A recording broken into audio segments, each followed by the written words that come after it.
Good afternoon. It's wonderful to see all of you. This is an astonishing turnout. Right in the front row is Myra. Sorry, would you stand up, Myra, so she's in the chair? Wait, no, she has a bad knee. I'm sorry.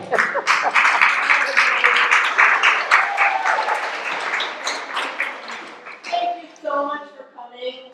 I know Liz has got a lot to say. We have a great program for you today, but I'm just delighted and heartwarmed that we have such a fantastic turnout for the first event in person for 3 years. We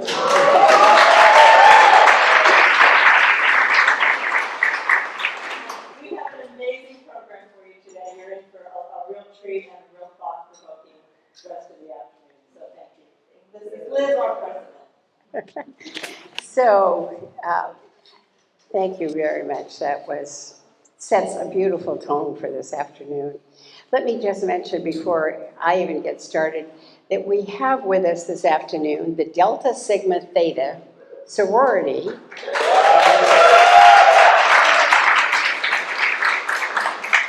Alumni. It's alumni, yes. And Kimberly Smith, honestly, that's her name, is going to talk to us a little later about the sorority. So it's wonderful to have them here. But first of all, let me welcome all of you. I don't know about you, but for me, the astonishment is still seeing faces and seeing real people, and you move, and you're not on Zoom, and it really is just heartwarming. I can actually recognize people now, and I thought, all this afternoon, it's been terrific. I was saying, oh gosh, there's so-and-so, and there's Penny, and there's this one, and it's wonderful to see. I don't know about all of you, but doesn't it feel good to actually go someplace again, get dressed, and just have fun? So, as I mentioned just a few minutes ago, let me acknowledge that the sorority that's here is our co-sponsor, and they will be talking to us more. They are very closely aligned with the League of Women Voters. Kimberly, that I mentioned a minute ago, is head of their social action committee. And I asked her how often they met, and she said, all the time. So I thought that was quite impressive. So I also want to thank the students who are here today. They're from Stanford Votes. And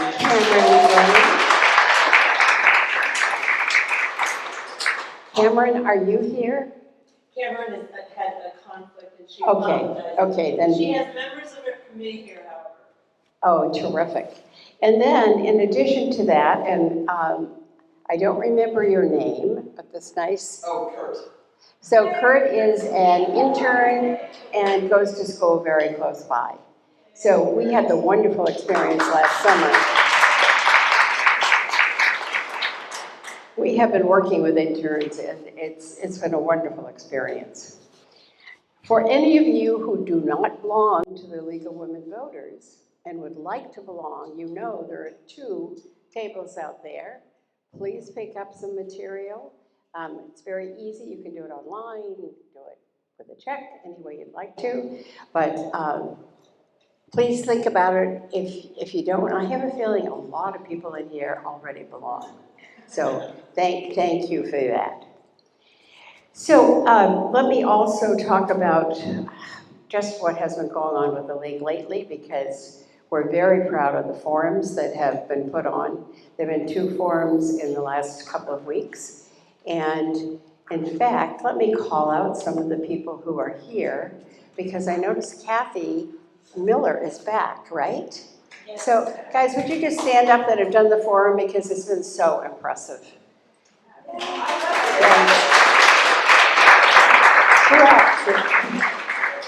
There's Liz J, who is here. There's also Hannah Lou. And to make a forum happen, honestly, I swear it takes between 5 and 10 hours of practice. It doesn't look that hard when you're watching it, but trust me, everything is going on in the background, including the timer, so that you can, not give each one the amount of time that they deserve. So I think of all the things the League does, that's one of the most impressive. And doing it during Zoom has been a double whammy. So thank you all. That's Liz J. I'm Liz K and she's Liz J. And that's been a little difficult here and there. So with that, I think what I'd like to do is just keep moving us along. So to that end, I'm going to introduce Kimberly Smith yet again to come up here and talk with you about her organization and the wonderful chance they've had and we've had to work together. Kimberly, come on up.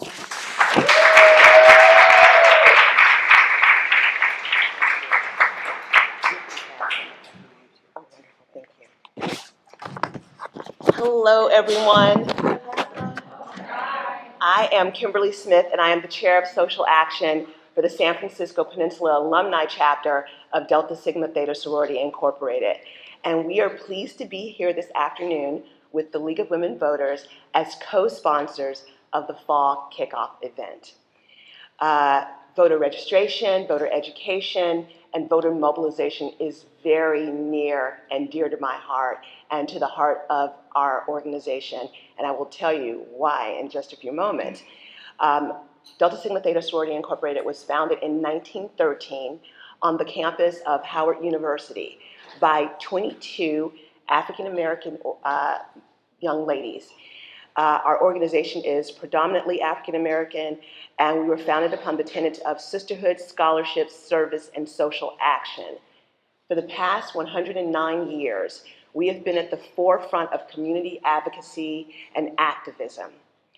Our founders' first action was a social action. And what was that, you might say? 2 months after we were founded in January 1913, our founders joined the women suffragette movement.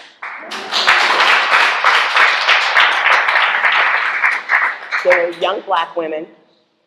They were not really welcomed, and they were discouraged from joining, and they were relegated to an area at the back of the parade. But they knew that women getting the vote would open the door to black people and other people of color getting the vote. And so they marched. And so we still march. This is how we began and why we continue to march and advocate for our communities.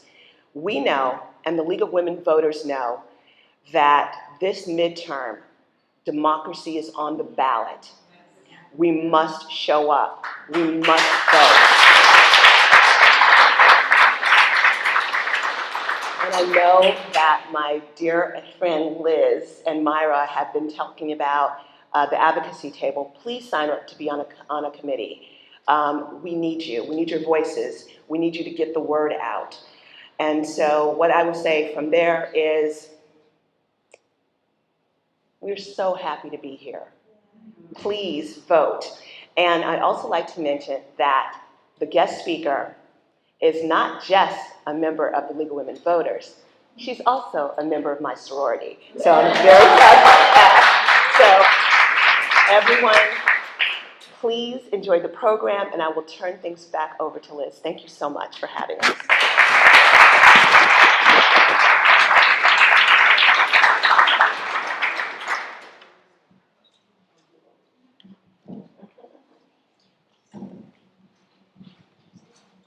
I'm going to introduce Kemi Oyewole, and I have had to practice the name. So, one of the wonderful things this afternoon is because we came at 4, we've had a lot of chance to talk with each other, find out what people are doing. And so one of the things that I found out about Kemi, is it Kemi or Kami? Is that Kemi had a break between her undergraduate years and before she started her graduate program at Stanford. And it happened to be, for any of you who know the Boston area, and I know it well, she went back to the city of Roxbury for a certain period of time. And I admire that. So when I was a student in the public health area, that was the area that I went to as well. So I admired her because I know that's a challenging area, and I know she must have done a great job. So let me give you a little background on Kemi. She is a PhD candidate now at Stanford. She's studying education and organizational studies. She is at the Graduate School of Education, and her research centers on understanding leadership development and organizational learning to advance equitable education reform.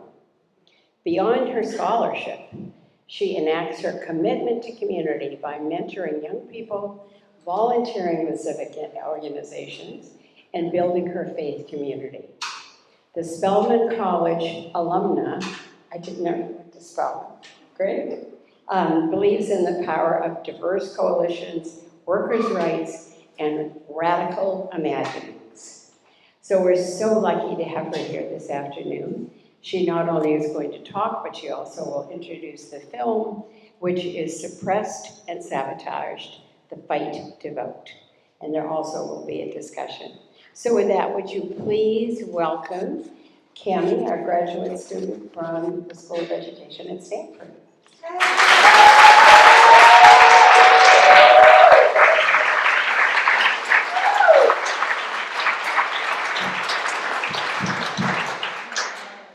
Thank you so much, Liz.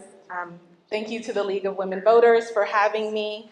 Of course, Myra, who's been such a great partner in planning and helping me prepare for this event so I could speak to you all. Also want to thank Secretary Megan, who is also connected to Stanford as the Director of the Office of Community Engagement, who suggested that I might be a great fit for this conversation, and thank you so much for that. Of course, I have to thank the SOARs of San Francisco Peninsula Alumni Chapter for being willing to co-sponsor this event, being my partners in service and supporters in life more generally, very thankful to them. Thankful for my Stanford colleagues, my friends from the Graduate School of Education, the Haas Center for Public Service, and Otero, the dorm where I live and work. So excited to have some folks from there. And then more broadly, the friends and family who are both here in person and who were unable to be here, who sent their well wishes and support. So with that, I wanted to start with the words from one of our wonderful past national presidents, Dorothy Irene Height.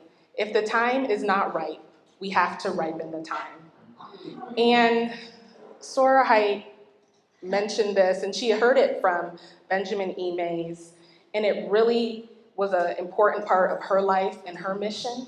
And I think it's so important for all of us to remember that as we walk into these spaces, into the midterm elections, into a very frosty political climate, to have those inspiring words that she spoke and really championed 50 years ago, and to think about how much they ring true today. And why is the time ripe, even though we continue to ripen it? Voter suppression is really rampant right now.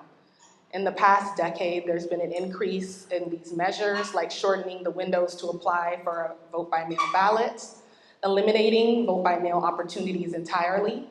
There being stricter voter match restrictions, thinking about maybe your name is Del Rio with a dash versus not a dash, and denying someone the opportunity to vote as a result. Limiting the availability of mail ballot drop boxes and drive-throughs.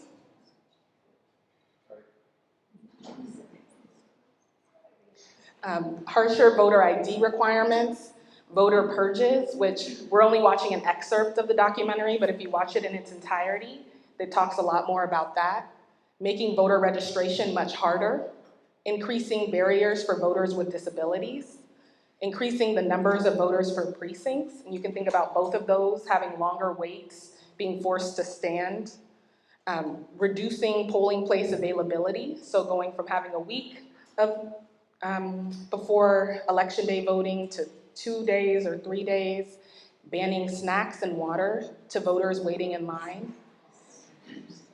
It really makes you wonder, what's the purpose if not to discourage folks from exercising their civic rights? And even more deeply, it's gotten to election subversion techniques. And these are techniques that really go further to prevent elections from even happening. sowing doubt in the integrity of elections, which we've seen, and I hope we don't continue to see, but you can imagine if you think one election was held improperly, what makes you have confidence in the next? Electing officials who plan to undermine fair and free elections. Even in the past couple of months, there's been concerns about county officers who are just engaged in really nefarious activities.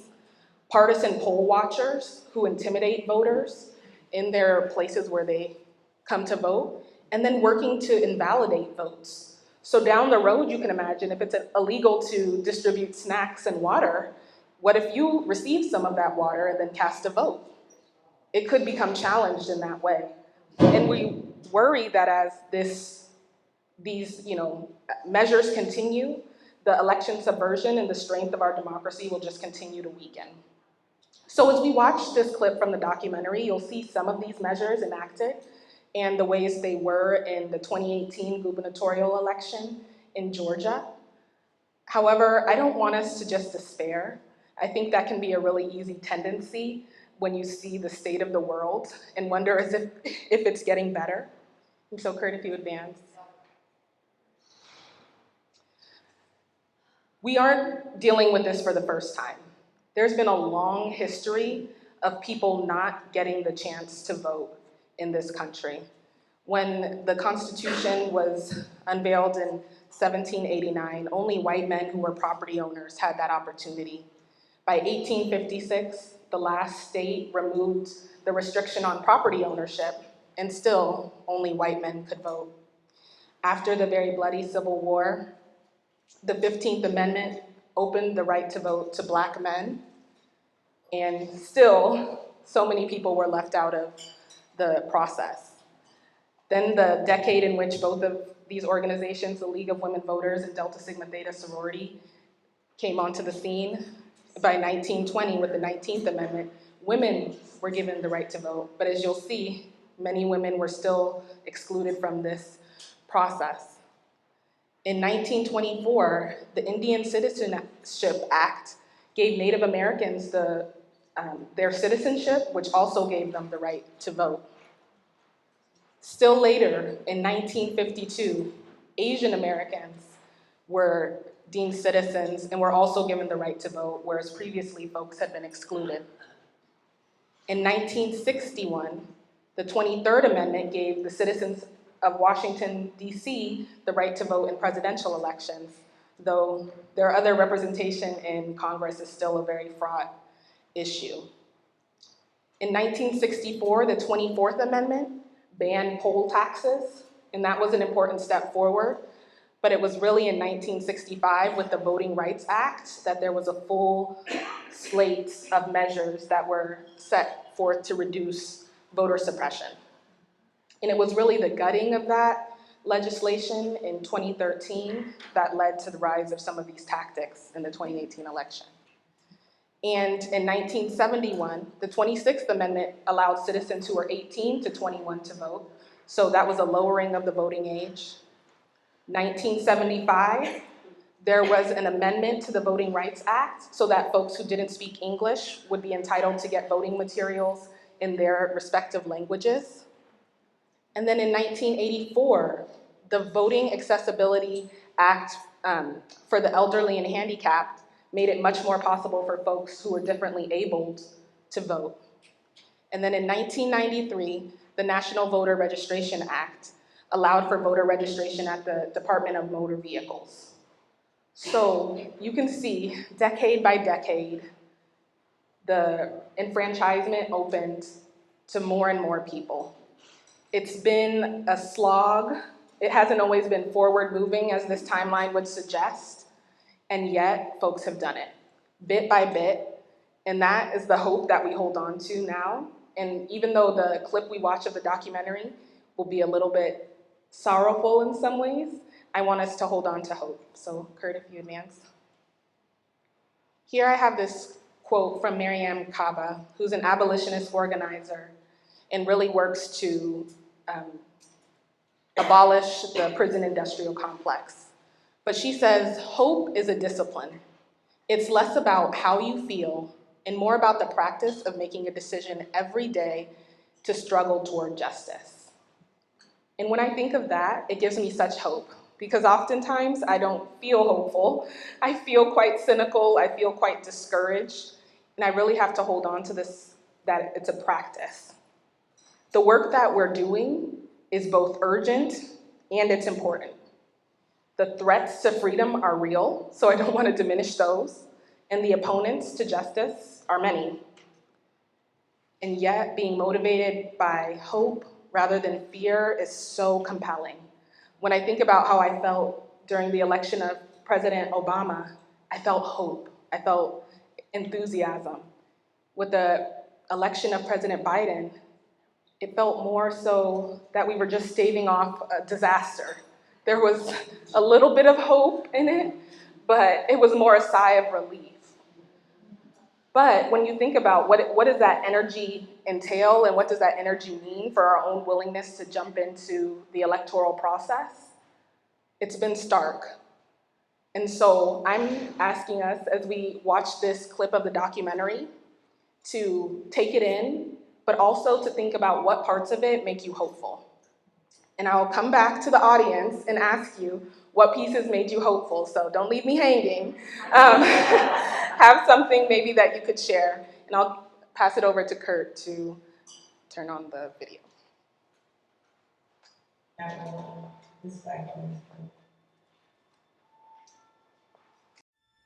They do not want this Black woman to vote. My state doesn't want people like me to vote. Florida does not want my voice heard. They don't want my community to vote and win. I don't want everybody to vote. Elections are not won by a majority of people. They never have been from the beginning of our country, and they are not now. As a matter of fact, our leverage in the elections, quite candidly, goes up as the voting populace goes down. Voter suppression and race is as intertwined as anything in our country. The fight that Black people have had to be full citizens in this country, to have a voice and a vote. We've seen this over the history of our country. People of color, Black people, have had to fight for their vote. You think about this experiment in self-government, one person, one vote. But we've always had to fight for it. Here we are again, fighting for what's basic.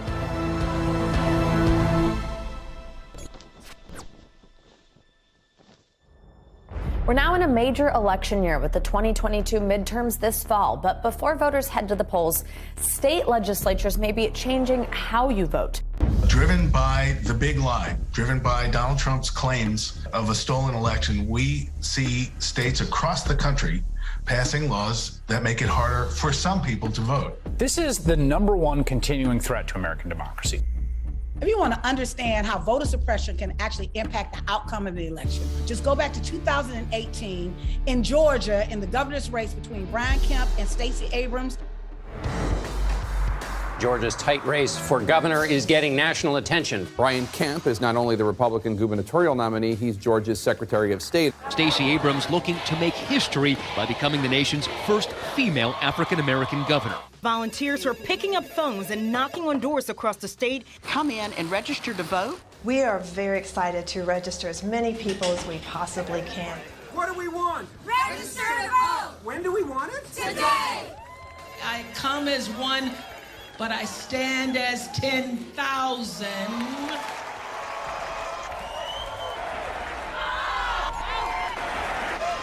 Pull back that veneer. And you see something really rotten happening. It's almost like termites coming in. They're in the wood, they're eating the wood away, and you don't even realize your house is getting ready to collapse until it's almost too late. We've got to understand, this isn't a Klan cross burning.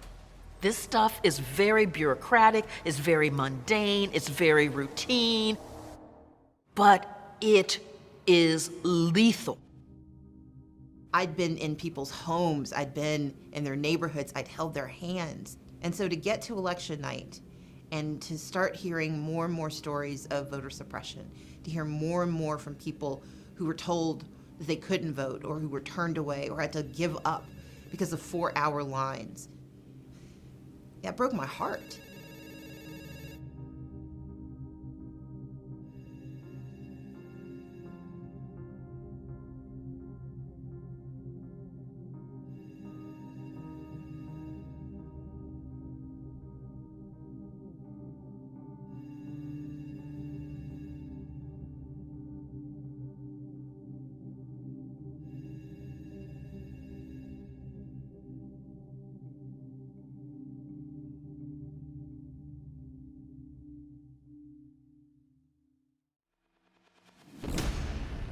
Republican Brian Kemp holds a narrow lead over Democrat Stacey Abrams. Tens of thousands of ballots left to be counted in this election. They were counting provisional ballots for hours. Provisional ballots are basically placebos. They're being given to voters to kind of shut them up, make them go away. The next day, I was so excited because they were saying that it was a close race. I was like, oh, let me make sure that my vote count. So I called the number that was on the paper that I got from the voting poll. And she go, oh no, they counting every vote. You don't need to call. I called my mom to double check. My mom worked for the poll for 20 some years. And she said, no, that's not true. You call back to make sure the vote count. And someone else says to the phone, and I got the same thing. No, you don't need to call back. We counting all the votes. We just started discovering so many people voting provisionally. We realized, oh, you voted provisionally, so you might have to come back here the next day and show your ID. Is that something you know? And they're like, no, I already voted. Like, I'm good. But you have to come back within 3 days with the documentation to prove you are who you say you are. When you have a large working class population that has to punch a clock, that's really tough. You've lost pay from work trying to vote. That's a poll tax.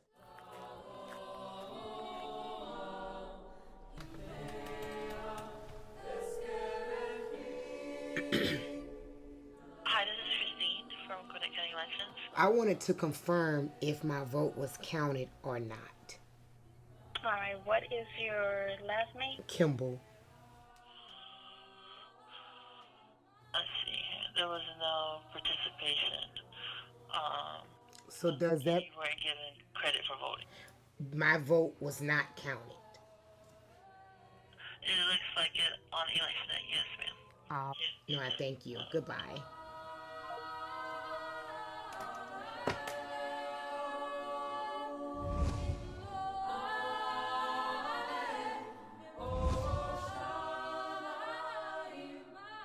Last night, my opponent ended her campaign. The election is over, and I'm honored to be Georgia's governor-elect. I acknowledge that former Secretary of State Brian Kemp will be certified as the victor in the 2018 gubernatorial election.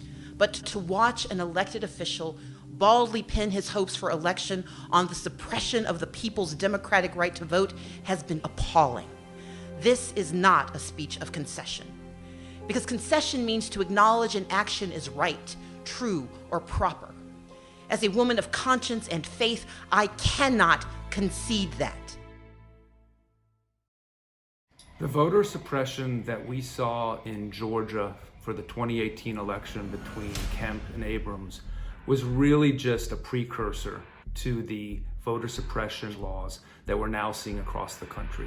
In 2021, there have been 19 states that have passed over 34 laws to restrict access to the ballot. They're all based on the same big lie of voter fraud that Donald Trump has been pushing. The most notable ones are the swing states. Florida Governor Ron DeSantis signed new voting reform legislation into law. The law includes limits on drop boxes and changes to how people sign up for vote by mail. I've been voting by mail since I moved to Florida. We don't all work 9-to-5 jobs, so it's really nice to be able to vote by mail. I missed out on a pivotal city council race last year because I did not realize that I had been removed from vote by mail and I did not get any notification. Unfortunately, I will have to re-enroll every cycle now after each election is over. Your average voter is not going to remember to re-enroll every single year. It makes me quite angry and supremely frustrated.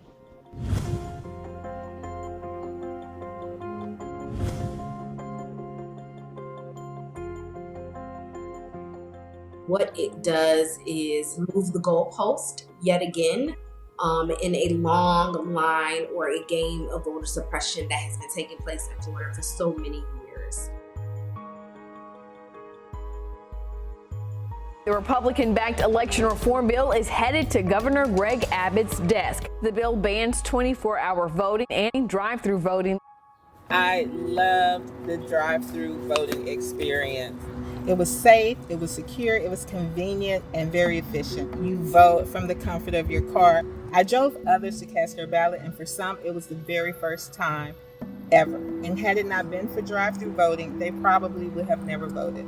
After the 2020 election, the Texas legislature passed bills to ban drive-through voting, and that is what we're dealing with here in Texas. They want voting to be as difficult as possible, so you won't do it. A major Supreme Court decision on voting rights. The conservative majority upholding 2 Arizona voting restrictions that opponents claim would unfairly result in racial discrimination. One criminalizes the collection of ballots by third parties. The other requires election officials to throw out ballots cast at the wrong precinct. I have about 300 family members. The Felix family is pretty large here in Yuma. For some of us who live down in the counties, that would be about anywhere from 30 to 100 miles away from the nearest polling place. Some of my family members are disabled. Some of them cannot drive miles away. Some, don't have access to, vehicles. My family has voted the last couple of years with people collecting ballots. Somebody goes to your door, collects your ballot, and collects them, ships them off to whatever polling location there is. With the new restrictions on collecting ballots, that is going to restrict almost hundreds of my family.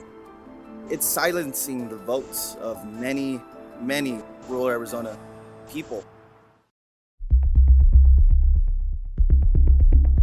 This morning, Georgia's governor has signed a controversial bill rewriting the state's election rules. It will limit absentee ballots in early voting, restrict ballot drop boxes, and impose new voter ID requirements. The last couple of elections, I did mail-in voting as well as drop box voting. The new voting laws in Georgia restricting drop boxes, restricting mail-in voting is very repressive. I have multiple health issues, as do many other people. This would severely restrict my ability to vote. I don't know how long I can stand in line, to be honest, so I will be involved in efforts to challenge that. If 2021 was the year of rampant voter suppression by Republican legislatures, 2022 is the year of voter subversion.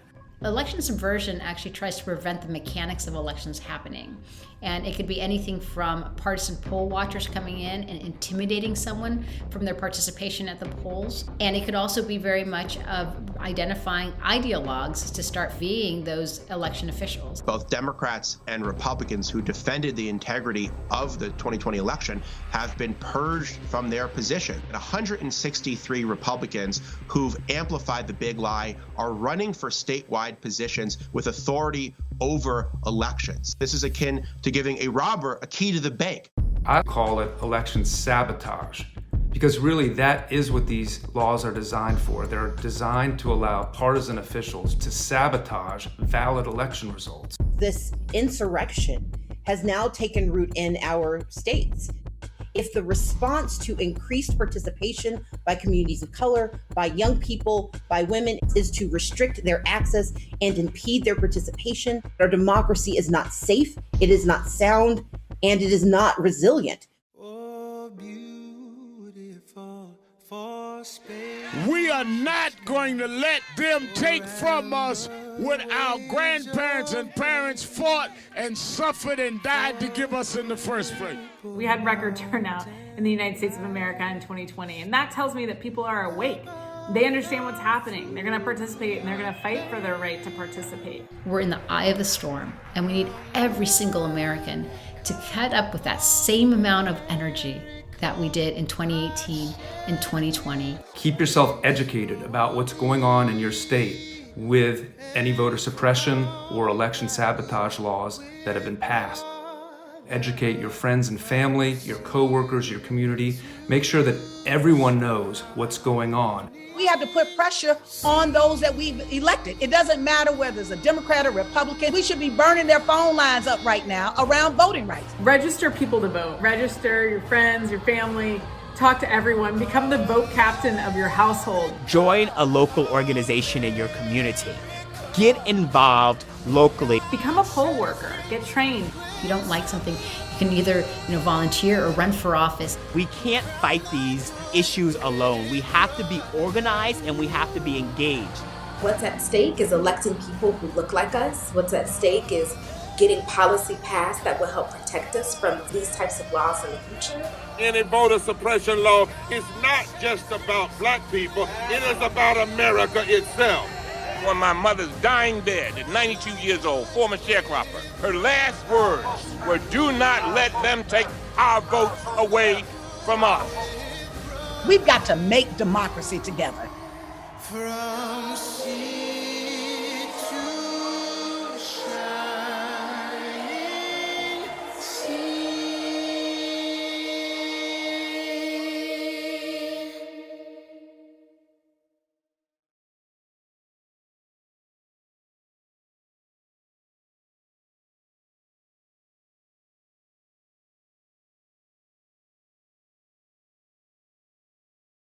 Do not let them take our votes away from us.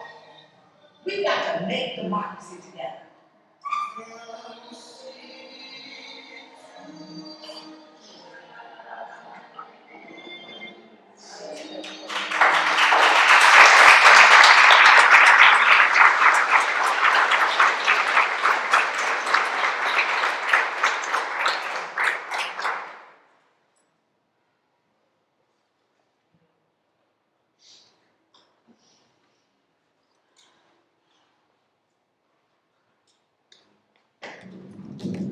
That was powerful. We saw a lot. And again, I'm going to revisit the question I prompted you all with. There was a lot we saw that was discouraging, but what in this excerpt made you feel most hopeful?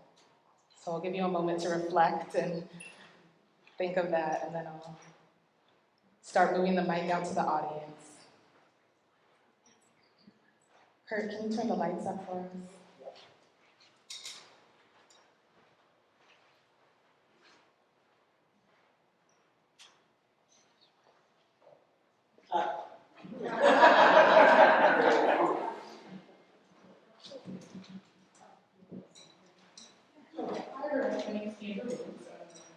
I would say that what made me most hopeful with this was her notation that this is the highest voter turnout that we've actually ever seen. And although it's sad to see all the cases that have to be done to challenge the elections, I'm glad that that's an opportunity to challenge these systems. And that was the thing that makes me hopeful. Thank you.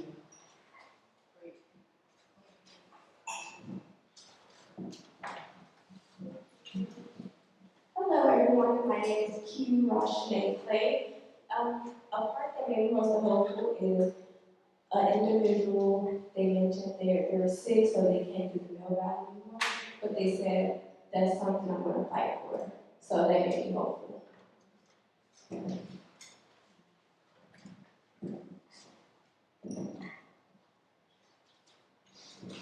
Thank you.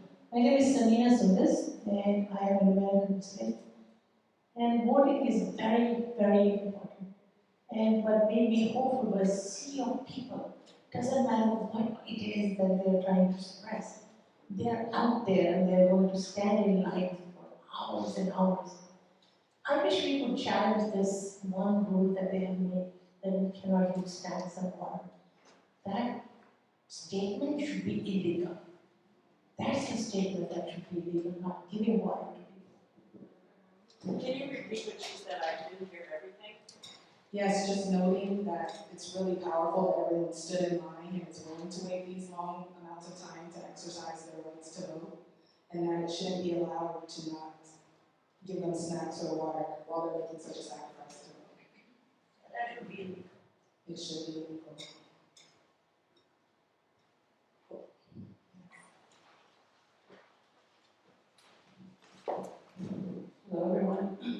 Hello everyone, I'm Phoebe Brown, part of Delta Sigma Theta. And after watching this, it's just the fire, the power, and just keeping, just moving forward, I think is really powerful. Instead of giving up, everyone on the video is just like, we gotta do this, we gotta make a change. So that to me is powerful. And last night, by the way, I saw The Woman King, so I'm really into that. So this is power, right? And you gotta be power, right? And a little bit later on, I'll come back and, oh great.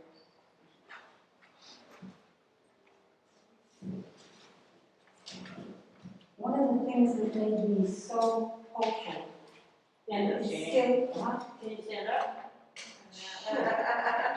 Well, up here. There we go. Or come up here, I'm Jeannie. sure.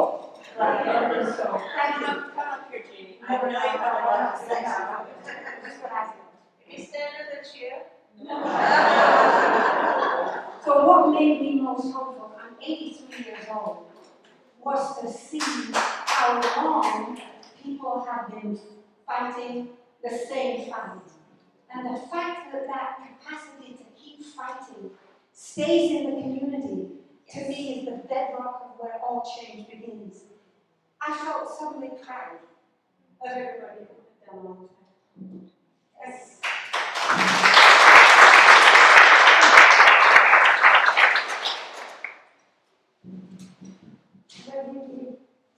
What made me really hopeful was the voices speaking for change and people gathering together, organizing for change. And in my life experience in politics, I've found that even just a few voices standing up and gathering people together to make change makes a difference. So anyway, great to hear all your voices today. Thank you.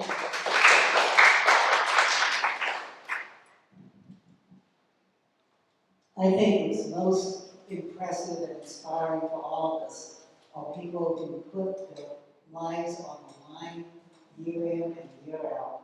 And we have a member of our league who has two wonderful victories. Voter clarity, what we call the Disclose Act. And Nancy Mann, would you please, if this is a sign of what we do with the vote, with making the vote that we're voting for.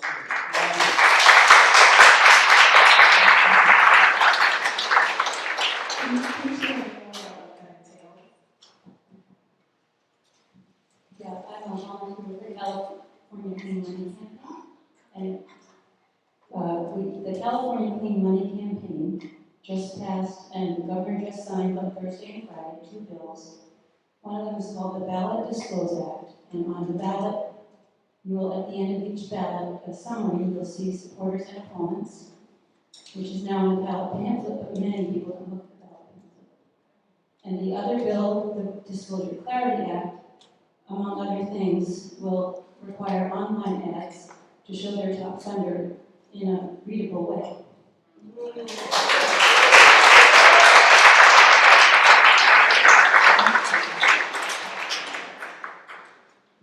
And we'll have a chance to bring more folks from the audience into the discussion as we go along.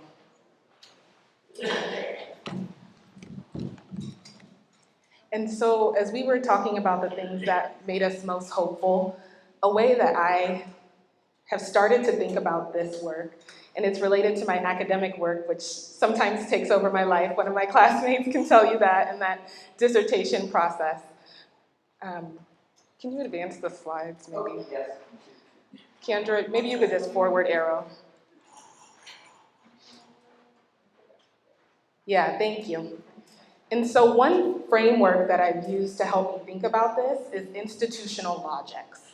And so institutional logics are socially constructed historical patterns of material practices, assumptions, values, beliefs, and rules by which individuals produce and reproduce their material subsistence. That means a lot and nothing yet. So I'll give a little bit more explanation. If you could advance again. So what are some examples of these logics? Markets and capitalism. So what does it mean if everything in your life is shaped by the belief that if people are left to their own devices, things will work? You can imagine that really changing the way you live your life. Bureaucracy, this idea that power should be centralized and a central agency or a central entity is best equipped to handle things. Democracy, the belief that every individual should have a right to engage in democratic processes. Professions, the idea that networks of collected people should dictate how to do things, like a bar association of lawyers should figure out how to do the law and that kind of work. And some other logics that weren't part of the original statement of this in academic texts, but I think that are really powerful when you think about the context of the United States. White supremacy. So you can imagine how that shapes systems from the way banking has worked, housing, and those other systems. And also social justice. So countering that, there's been people throughout history, especially in a Black radical tradition, who have worked to advance equity and justice in their work. And so I'm going to dig into one of these logics, democracy, given the emphasis of our talk today. So the democratic logic is this belief that individuals have the right to participate in civic life, particularly through voting. And so some examples of this, the First Amendment rights of speech, press, assembly, and petition are one reflection of a democratic logic. Birthright citizenship, the belief that anyone born in the United States is a citizen. Required civics education that a lot of folks have worked to advance and is the case in many states. Town halls and public comment periods that really aim to open up the democratic process to whoever would like to engage. Running for office, those bounds being very open, and also voting. So even though these are all individual things, sometimes it helps me to think of them across different levels. These levels are not entirely discrete, they're not separate, they're connected, but it's really helped me, and I'll talk through it a bit more. So this first level is thinking about institutions and society. Often I might think of it as a central government, but these really big overarching things, like decisions about citizenship, about these rights, that happens at a very broad level. And then at an organizational level, or sometimes what I might think of as like a state level in this case, things like civics education, town halls, and public comment periods that might be handled at a county level and that kind of thing. And then there's individual and interpersonal work, like running for office, voting, where one person is really moving an effort forward. And so thinking about things in these discrete ways has helped me take these very big concepts and very big ideas and think about how I can enact them in my own life. And so I want to give an example from the documentary based on things I noticed and that you also said. So the institutional and society level wasn't really captured in this documentary, but there are things to be hopeful about that happened around voting rights. Some states expanded voting rights, like in California, we now have universal vote by mail. So that's not one of those states that was highlighted, but that is something that's really hopeful. Also, the national attention on the implications of Shelby v. Holder, this gutting of the Voting Rights Act that happened through the John Lewis Voting Rights Act. So there was some attention to that on a national level, saying maybe we need to do something to make voting more accessible. Organizationally, this is things that people in the audience mentioned, advocates and organizations filing lawsuits. So these folks saying, we are going to do this as an organization and get this done. Nonprofits and organizers uniting communities. I saw some people wearing League of Women Voters t-shirts in there. I saw a member of our sorority, Soror Joyce Speedy, in the front of one of those processions. And then individually, we saw a voter following up on her ballot in that process. That was really encouraging. Carpooling to bring people to the polls, and often with vulnerable neighbors or folks who may not have engaged otherwise. And then also this record voter turnout that people talked about, including folks who stood in line. So you can see at how each level of the system, there's things that we can be hopeful about and be excited about. And so as we go into this programming year for the League and Delta Sigma Theta sorority as well, I think thinking about these levels and how we do our work at different levels can be really exciting and give us more energy to move forward. And so I'm going to use an example from a Black radical organization, the Black Panther Party, and talk about how they worked across levels to do their work. And so here we have a picture of party members supporting Huey P. Newton at the Alameda County Courthouse in 1968. But there's a lot of imagery about the Black Panther Party, but what they did went much beyond taking pictures or just being a part of protests. And so on the next slide, I'll talk a bit about how that worked using this levels of analysis. So the Black Panther Party had a 10-point program that outlined things like universal health care, reparations for Black Americans, prison abolition, culturally affirming education. So they had a very discrete sort of set of priorities that could work at an institutional level, a governmental level. They also had global solidarities with other, what were called third world liberation movements. So they connected with folks in China, with folks in Cuba, to think about the similarities between their work at this very institutional level. And they also had a national arm. They thought about communications very strategically, thought about what is their visual ethos going to be? How are they going to represent militant Black nationalism to the United States? And what was that going to mean? That was very intentional and part of their work, advancing their goals across society and across institutions. But organizationally, right there in Oakland, they were doing elections and began to engage with campaigns like Elaine Brown running for mayor of Oakland. They also, within their organization, had women in significant organizational roles. And I note that happened with resistance because there was a lot of challenges with sexism and those types of things within the organization. And yet, as women often do, they found a way to engage, and their organizational practices eventually made space for them there. And then at the individual level, when you think about individual party members interacting with communities, they had community survival programs, free breakfast, health clinics, legal aid, community police patrols to monitor police interactions with citizens and make sure they were safe.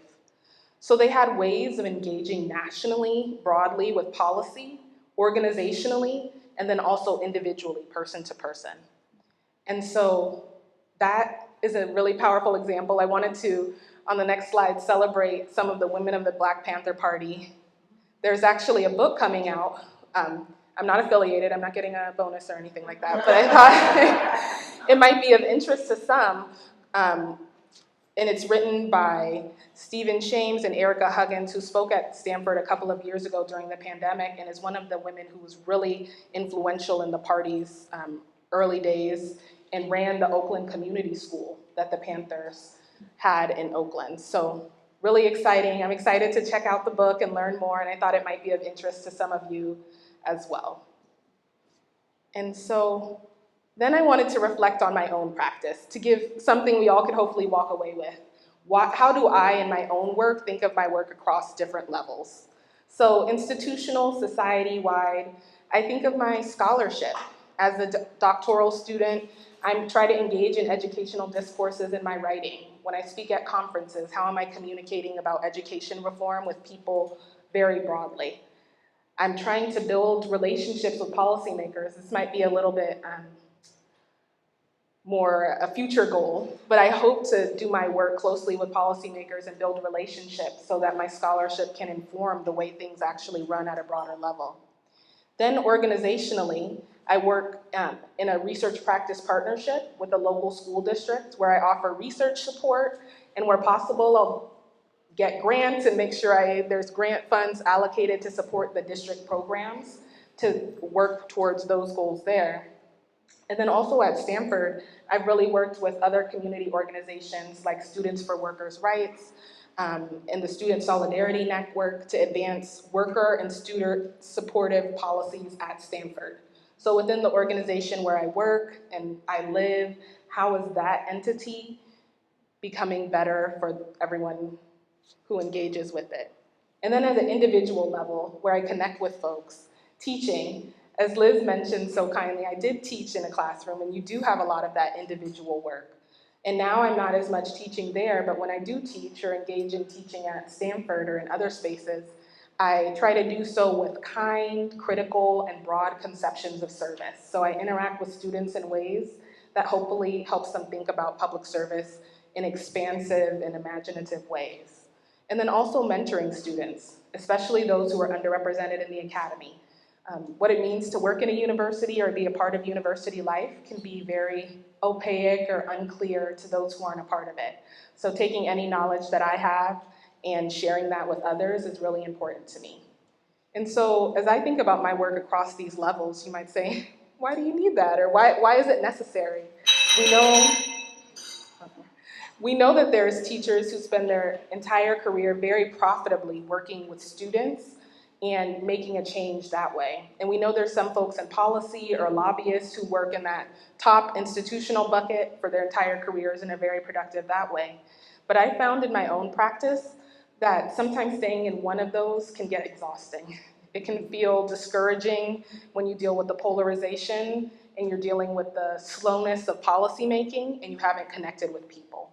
Or when you're in an organization and it feels like all you're doing is sending meeting requests or notes, and you're not connecting with the big picture or this big entity.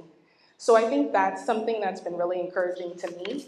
And then also to think about different entry points for folks. For some people, engaging with policy is exciting, and they want to write a note to their congressperson. And for other folks, they're like, no, I want to go knock on doors, I want to canvass. So being able to see your goals more broadly across different levels can be really empowering.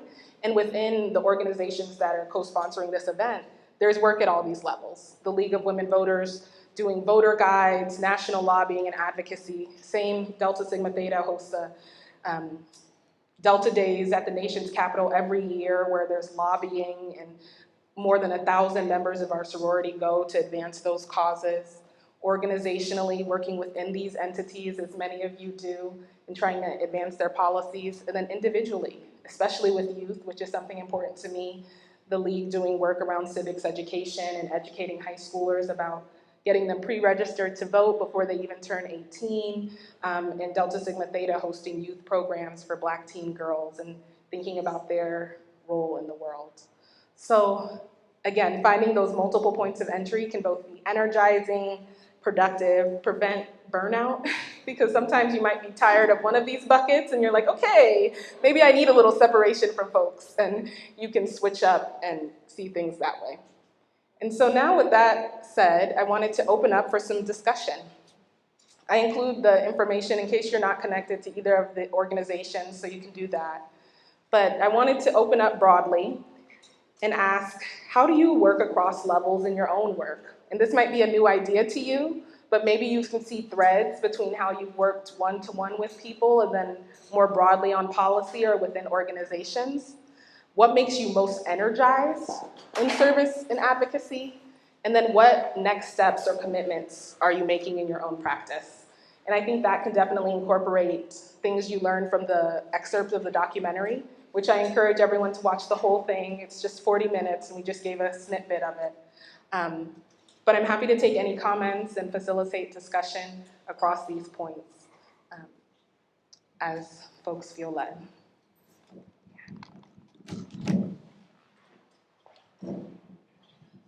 What has been most important to me working across levels in my own advocacy is allyship.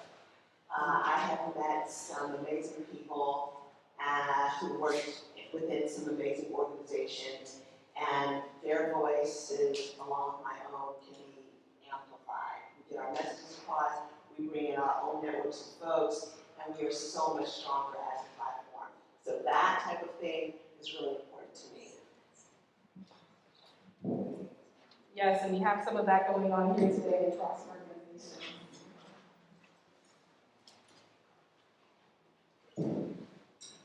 I really love this framework. The League of Women Voters has been talking about what are new ways to energize our membership. And so I've been sort of reflecting on this framework because I do think there are some people who just want a project and want to be invited to come help do something. But if you don't frame it in the larger picture of what we're trying to do collectively, which gets to who do we want to be as an organization to embrace our membership and who we invite to be in our membership and how we nurture that, but also build it towards how are we going to change as an organization and what's the big picture of what we're trying to do. So I just want to express appreciation for the framework. I think it's really useful. Thank you. I'm glad it's been helpful. Hi, good evening, everyone. My name is Tyler Radcliffe. I work with the Fire and Forestry Recruitment Program in West Oakland. And I think when it comes to doing the work that I do, I work with justice-impacted individuals, is realizing that you have to humble yourself in this line of work, because you have to understand that people have been impacted differently in their lives. You don't know what walks of life that they've been through, but you also have to understand that if you want them to reach the level that you want them to be at, you have to believe in them, and that makes them believe in themselves. Thank you for that, Miranda. And thinking about our own work with enfranchisement and voting, folks who are justice impacted are still some of the folks who were least given that right to vote, even as citizens. And while I'm in the back of the room, I wanted to take the time to introduce Christopher Maximus, who is currently the chairperson of Stanford in Government, which is the largest student organization at Stanford working on these issues of public service engagement in governance. And something that I know he's very energized and excited about is an upcoming event. And so I'll let him tell you about that. Thank you so much, Kemi. It's great to speak with you all. I'll just say two things really fast before talking about the event. I want to recognize the great work of Cameron, who leads our Stanford Votes chapter. She has been a wonderful partner to the League of Women Voters Palo Alto. We just got amazing new numbers, and so far they registered 2,000 voters.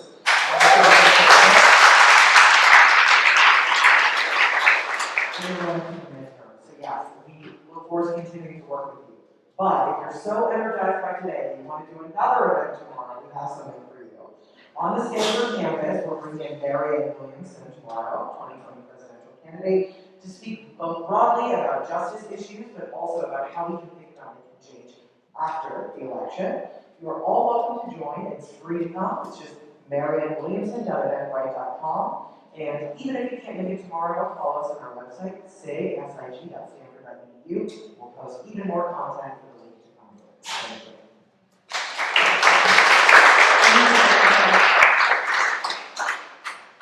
Are there any other comments? I know so enthused that we almost are at time. So. I just want to thank Myra and her team for this amazing event.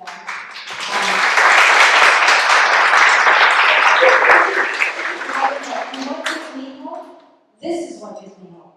This is an amazing group of individuals who have come together, and I hope we continue to make these connections, because this is how it happens one by one.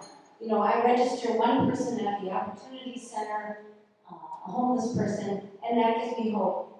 But it's challenging because it's an individual effort and it's tiring, but to come together like this is what keeps me going. So thank you for coming.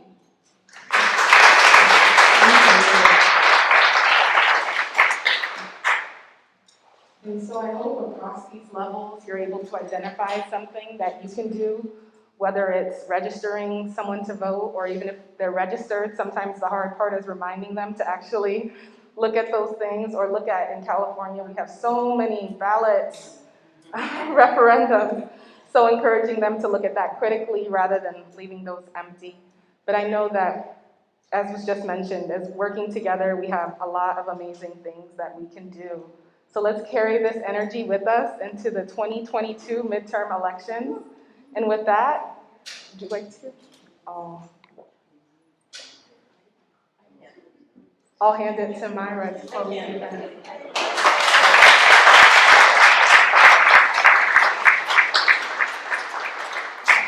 Well, thank you all. This has been amazing, gratifying, and energizing.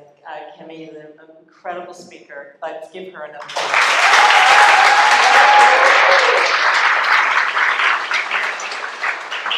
and our co-sponsorship, that like the enthusiastic ladies I have ever met. Kimberly, I have been in contact with for months now, and she's like fire. I tell you, I've had a conversation with her on the phone. The minute she walked in the door, I knew that was her. Because a light shines around Kimberly. So amazing group of people. Thank you all, our committee chairs, our league members, our co-sponsors, and all of you. I mean, it's really rewarding. I feel so energized going into the election.